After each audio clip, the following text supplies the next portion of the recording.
Hey folks, it's me again, Tim. Anyway, food for thought. If you and somebody, well, okay, let's put it this way, because I don't know what anybody's position is in life. So let's say, for instance, a person of lesser means, with not a lot of money, um, just able to get by in life, and somebody of great amounts of money and wealth and power. They were standing right next to one another, and they both fell dead. What would be the difference between the two? What would be the difference between those two deaths? Those two deaths. Well, some people have these crazy answers like, "Oh, well, there would be more people at one than the other." Well, that's you don't necessarily know that. That's not true. Just because you have money and power and wealth and whatever doesn't mean that you are liked or anything else more than anybody else. In fact, it really. Anyway, I'm going to save my opinion because I'm real curious. I want you to think about that, and then I'll do another video. I'm gonna do another video anyway. And uh, and so this came about because the idea that you need money and prestige and all of these things in order to be happy and to have a good life, to me, is completely ridiculous. Completely and totally ridiculous. To be maybe to be comfortable, to be secure in having a roof over your head and so forth, things like that. Okay, yeah, that's true. That's true. That's very true. And I mean, that's not even really the truth either, because if you were out living with the land and you were living the subsistence life, to me that would be comfortable. I'm going in and I'm starting my fire every night, and I'm eating wild elk and wild berries, and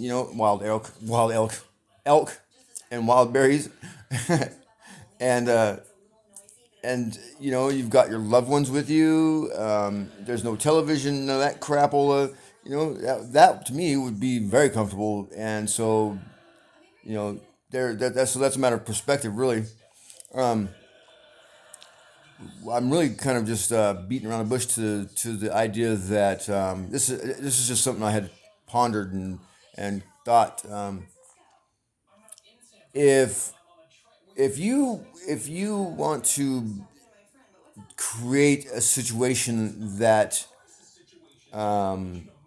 is beneficial to you, and what I mean by that is, if, let's say, for instance, your wants and desires were to be rich and powerful, the ideal situation for you then would to create the environment where you were involved in transactions and business endeavors that were profitable to you, such as capitalism. And so, therefore, that would require people to, say, purchase products that you are providing, and such like that, or get into real estate, or whatever. And so in order for that to really to to be really really beneficial to you, you would want people to have the idea that you had to have money to be happy. You had to have some sort of power to be, accepted, and and and that sort of things on that in that line of thinking. So one way you could do that was to create fear in people, fear that they're not as good as the next person because they don't have as much money, or they're not as good as the next person because they don't have as much power, or along that line. So if you can get people to believe that more money is better and that power is better, and that if you don't have that, you're not as good, well, then you just created the perfect environment for a capitalistic society. Absolutely perfect. It's my belief that none of those things are important. the connection I have with my family and my friends, my loved ones, that is important. Spiritual happiness, spiritual health, that is important. So money can't bring any of those things to me. Power cannot bring any of those things to me. In fact, money and power bring the opposite to you because they make you paranoid, paranoid that somebody's going to come and take your power, somebody's going to come and take your money. So actually, it develops quite the opposite: unhappiness, stress, unease. So anyway, just food for thought. You know,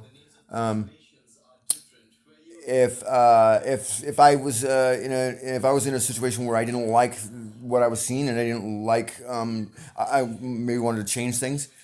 The last thing that you want to do is to be aggressive or anything like that. Don't ever want to do anything like that unless your life depends on it. What you want to do is you have to be in it to win it. You have to be in it to change it. So you've got to participate in order to change it. Period. You can't be you can't be you can't fight against it. You can't do any of that. None of that stuff works. But if you get into it, and you can from the inside change it, the outside. It's the same with any sort of situation, even internally within yourself. I can't change my environment. I can't change my unless I change what's in here and what's in here. That is the only way.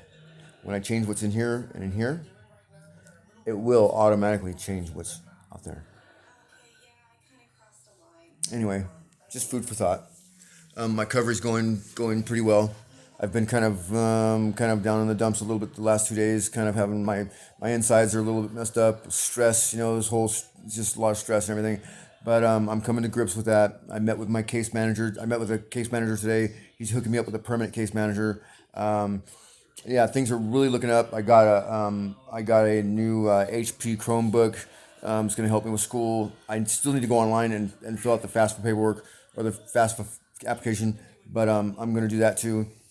And then I decided that what I need to do is I need to write out a little schedule for each day when I wake up, like on a big whiteboard or something, put it on the wall. So when I wake up, I can look at it and go, okay, let's see, 15 minutes dedicated to cleaning up, straightening things up, shower, and just kind of like that. Not a strict, minute by minute itinerary, but just a loose schedule of what I should do throughout the day.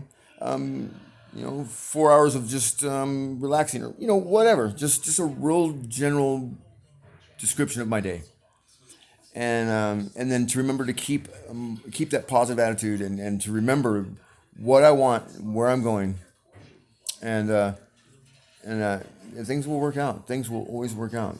They'll always work out. You just got to keep that positive attitude. I got to remember to keep that positive attitude. I might be down in the dumps, but that's okay.